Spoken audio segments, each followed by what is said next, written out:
Assalamualaikum warahmatullahi wabarakatuh. Selamat pagi pemirsa, kini kami dari Berita TV Sukowati kembali hadir menyapa pemirsa semua bersama kami. Saya Jovan Fatih Akbar, kemudian rekan saya Latifah Madini. Kami akan membawakan sejumlah berita aktual dan informasi menarik lainnya yang telah kami siapkan untuk Anda. Berikut berita yang telah kami siapkan pada pemirsa sekalian. Kota Sragen adalah salah satu kota di Jawa Tengah yang memiliki sosial budaya yang khas. Salah satu kearifan lokal yang menghidupkan teguh oleh masyarakat Sragen adalah dengan adanya sambal tumpang Sragen yang menjadi ciri khas saat kita berkunjung ke kota ini. Untuk lebih lengkap informasi bagaimana sih sambal tumpang ini bisa menjadi makanan yang dikenal di Kabupaten Sragen, mari simak liputan dari reporter kita yaitu Farika Tata Benedikta. Pemkab Sragen telah menetapkan sambal tumpang sebagai ikon kuliner khas bumi Sukowati. Makanan tradisional ini banyak dijumpai di warung makan atau pedagang kaki lima di pinggiran jalan. Sambal tumpang merupakan salah satu kuliner yang banyak digandrungi warga. Makanan yang terbuat dari tempe semangit atau tempe busuk ini kerap kali jadi menu andalan. Seperti di warung makan Mbak Eni yang berlokasi di Klitih, Sragen.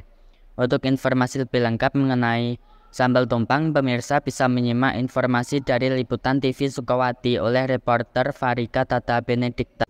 Selamat siang pemirsa TV Sukowati. Di sini saya Farika Tata melaporkan dari tempat penjualan sambal tumpang.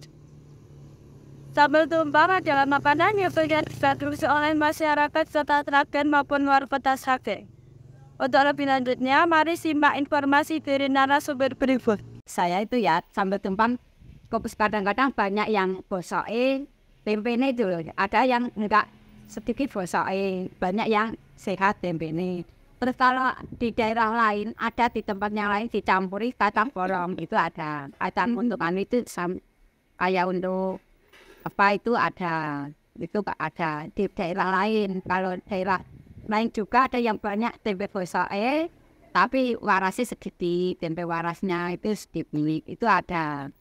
Perbedaannya seperti itu. Cuma kalau Solo itu kebanyakan agak manis, tidak terlalu pedas. Kalau Sragen nominasi pedas, keenakan, rasa itu penting Mbak. Itu rasa itu yang membuat mereka kembali itu rasa. Bukan angka kalau suka pedas, suka itu rasanya itu pas di lidah kita, nah pasti kembali jauh pun pasti suatu saat ke Sragen mampir. Sejak membuka warung ini berapa tahun ya?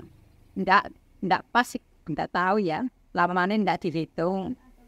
Nah ini kan resep leluhur biasa, berambang bawang, cabai, daun apa itu daun jeruk, salam itu laos itu.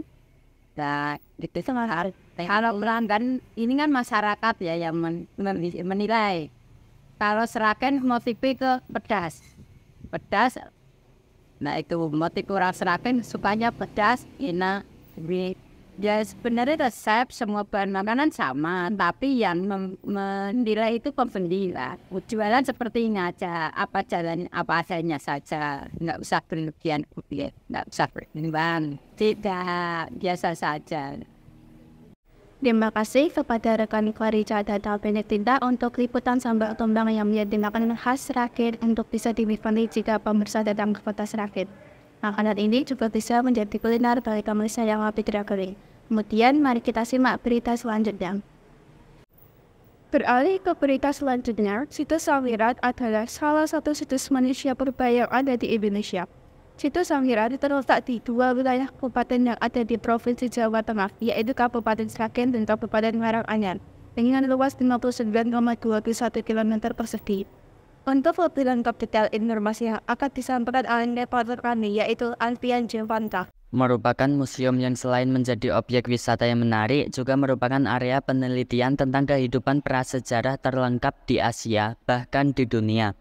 Museum ini berdekatan dengan area situs fosil purbakala Sangiran, yang merupakan salah satu situs warisan dunia UNESCO. UNESCO menetapkan situs Sangiran sebagai warisan budaya dunia nomor 593 pada tahun 1996 dengan nama The Sangiran Early Man Site. Keberadaan situs Sangiran sangat bermanfaat dalam mempelajari kehidupan manusia prasejarah karena situs ini dilengkapi dengan fosil manusia, hasil budaya manusia, fosil flora fauna, beserta gambaran stratigrafinya. Untuk informasi lebih lengkap mengenai Museum Sangiran, pemirsa bisa menyimak informasi dari liputan TV Sukawati oleh reporter Alfian Jovunka. Oke, kembali lagi bersama saya. Saat ini saya melaporkan dari Museum Manusia Purba Sangiran. Saat ini saya bersama narasumber kami yaitu Bapak Sumanto. Iya. Beliau ini adalah sebagai pemandu di tour guide di Museum Manusia Purba Sangiran ini. Oke, saya akan bertanya, apa yang membuat Museum Manusia Purba Sangiran ini menjadi istimewa? Oke, yang pertama itu letaknya mungkin ya. Letaknya, kemudian model bangunannya sama isinya, jadi koleksinya. Jadi di Museum Sangiran tuh kita bisa melihat atau temuan-temuan benda-benda prasejarah yang mana kehidupan yang terjadi sekitar 2 juta tahun silam hingga ratusan ribu tahun. Jadi kita bisa melihat tentang fosil hewan-hewan purba, baik dari fosil hewannya, baik dari manusia purbanya bisa kita jumpai di Museum Manusia Purba Sangiran. Oke, terima kasih. Yang kedua, apa saja artefak penting yang dipamerkan di Museum Manusia Purba Sangiran ini? Oke, jadi yang dipamerkan kalau fosil hewan itu rata-rata asli. Yang lebih menarik itu dari koleksi artefaknya si manusia purba. Contohnya ada temuan-temuan, ada fragmen-fragmen yang ditemukan di Sangiran, ada gigi manusia purba, ada atap tengkoraknya, bahkan ada temuan paling komplit dari kelopak matanya plus sama giginya ada ya. Jadi ada temuan tahun 1969 itu yang mendunia sampai saat ini. Yang ketiga, bagaimana sejarah Museum Manusia Purba di Sangiran ini? Oke, jadi untuk cerita tentang sejarah Sangiran itu sangat panjang ya, karena Sangiran tuh Museum Sangiran dirintis mulai tahun 1974, yang mana dulu tuh ada seorang lurah Sangiran bekerja sama orang Jerman namanya G.R. von Koiswald, salah satu ilmuwan dari Jerman ya, kerjasama sehingga koleksi fosilnya awalnya dikumpulkan di Badija Sangiran tahun 74 hingga penuh sampai tahun 83 dipindah di sini. Nah, ini dulu pintu masuk museum tahun 1983. Nah, kemudian sejak tahun 2007 dibawa yang besar ini bertaraf internasional. Jadi sejarah panjang tentang berdirinya Museum Sangiran sejak tahun 1974 sampai sekarang. Yang keempat, apa yang bisa kita pelajari tentang manusia purba dari kunjungan ke Museum Sangiran ini? Oke, jadi ke Museum Sangiran kita bisa mengenali macam-macam si manusia purba yang pernah ada di Jawa ya. Karena di Jawa pernah, atau di situs Sangiran pernah ada 3 tingkatan si manusia purba. Jenisnya ada Meganthropus, Pithecanthropus, Homo sapiens yang sekarang dikenal dengan sebutan nama Homo erectus arkaik, itu yang pertama, yang tertua. Kemudian tipik itu yang kedua, dan ketiga adalah progresif. Kita bisa jumpai di Museum Sangiran, hanya ada di Museum Sangiran, itu paling komplit. Dan yang terakhir, apa yang membuat Museum Sangiran menjadi tempat yang menarik untuk dikunjungi anak-anak? Oke, jadi karena Museum Sangiran menjadi daya tarik karena tempat untuk edukasi, untuk belajar, untuk mengenali, baik belajar dari masa-masa prasejarah hingga ke sejarah, itu ada di Sangiran. Jadi Sangiran tempat belajar tentang sejarah dan prasejarah di Sangiran, Museum Sangiran. Juga ajak teman yang lain untuk datang ke Museum Sangiran. Lebih detailnya harus datang ke Museum Sangiran. Kita jelaskan tentang sejarah Sangiran lebih detail. Terima kasih Bapak Sumanto telah menjadi narasumber kami. Oke, laporan kita kembalikan ke studio kepada Latifah. Terima kasih. Terima kasih kepada rekan Al dan Jovanka yang telah berbagi informasi seputar Museum Sangiran. Museum Sangiran bisa menjadi destinasi edukasi pengetahuan pada masa prasejarah maupun sejarah. Jika pemirsa tertarik untuk mengunjungi destinasi Museum Sangiran, pemirsa bisa menghubungi ke Sragen untuk mengetahui berbagai informasi menarik lainnya. Untuk itu, mari kita beralih ke berita terakhir yang akan dibawakan oleh reporter Latif Bulkari. Gunung Kemungkus merupakan salah satu unggulan destinasi wisata di bumi Sukawati. Saat berkunjung ke Sragen, Anda tidak boleh melewatkan waktu untuk mendatangi objek wisata menarik, yakni Gunung Kemungkus, Sragen, Jawa Tengah. Nah, bagi Anda yang rencana pergi ke wisata Gunung Kemungkus, ada baiknya menyimak informasi langsung selengkapnya berikut ini. sempat mendapat simpanan negatif di masyarakat. Siapa sangka jika Gunung Kemungkus telah berubah menjadi tempat wisata instagramable. Gunung Kemungkus merupakan salah satu tempat wisata yang mengusung tema alam dan juga religi. Gunung tersebut berada pada kawasan bukit dengan ketinggian sekitar 300 meter di atas permukaan laut. Mengalami banyak perubahan dari segi sarana dan prasarana, Gunung Kemungkus telah berubah nama menjadi The New Kemungkus.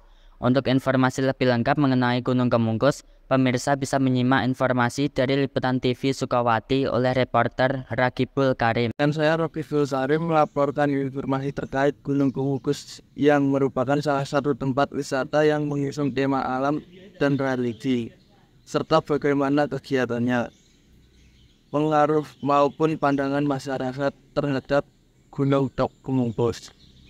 Untuk informasi selengkapnya, simak berita ini. Kalau yang spesial itu mengirim satu suro. Kalau yang satu suro sama gak masih pengen nanam cuma pon, ramai sekali. Berziarah lah. Ya tanda ya yang menerima tamu ya. Karena malam satu suro itu nanti ada acara-acara, pastinya larat bambu. Malamnya nanti ada wayang, ada kegiatan-kegiatan. Ya Gunung Kemungkus itu karena sekarang menjadi Gunung Kemungkus, berziarah banyak, yang mau ziarah banyak, yang mau wisata selfie, mau tahu Kemungkus, penasaran sekarang keindahannya bagaimana, banyak yang datang. Kalau legenda kenapa katanya atau kenapa dikatakan Gunung Kemungkus, waktu itu Pangeran Samudro yang dimakamkan di sini itu, waktu habis pemakaman itu di atas pusara, di atas makam itu ada segumpal hitam atau ada awan membentuk suatu kerucut, jadi seperti kukusan tuh loh Pak. Terus dikatakan Kemungkus atau kukusan, intinya seperti itu. Ya pada masalah sekarang di sini netralisasi dan normal berziarah, ya benar-benar ziarah ke makam. Yang selfie juga selfie, jadi nggak ada image jelek, nggak ada negatifnya, jadi enak. Pada masyarakat ya alhamdulillah jadi lebih ayam tentrem, lebih menghadapi situasi itu makanya. Jadi nggak ada tanggapan negatif. Ya karena mungkin Kemungkus itu karena ada makamnya yaitu Pangeran Samudro dan berkaromah sekali. Ya datang itu kalau yang ziarah itu mungkin mempunyai permintaan, mempunyai hajat, mempunyai niat dari rumah kesini itu minta apa, mungkin dikabulkan oleh Gusti Allah, jadi enak gitu. Kalau untuk mungkin itu tadi saya katakan malam Jumat Pon atau Kemis Pahing, malam Jumat Kliwon atau Kemis Wage itu kan hari kematian sama hari kelahiran sama hari kematiannya Gusti Pangeran. Jadi penghormatan, menghormati kelahiran, menghormati hari wafatnya atau kematian. Demikian informasi mengenai Gunung Kemungkus yang telah dibawakan oleh reporter Ragibul Karim. Kembali lagi kepada rekan Jovan Mati Akbar dan Latifah Mas Dimin. Dalam liputan ini kita telah melihat betapa berharganya kearifan lokal dalam mempertahankan budaya dan nilai-nilai tradisional. Melalui upaya pelestarian dan promosi kearifan lokal, kita dapat memastikan warisan berharga ini tetap hidup dan diteruskan kepada generasi mendatang. Mari kita terus mendukung dan menghargai kearifan lokal kita, karena mereka merupakan jati diri dan kekayaan budaya kita. Terima kasih telah mengikuti liputan ini. Terima kasih telah melihat liputan kami. Saya Jovan Mati Akbar. Dan saya Latifah Mas Dimin. Kami izin undur diri. Wassalamualaikum warahmatullahi wabarakatuh.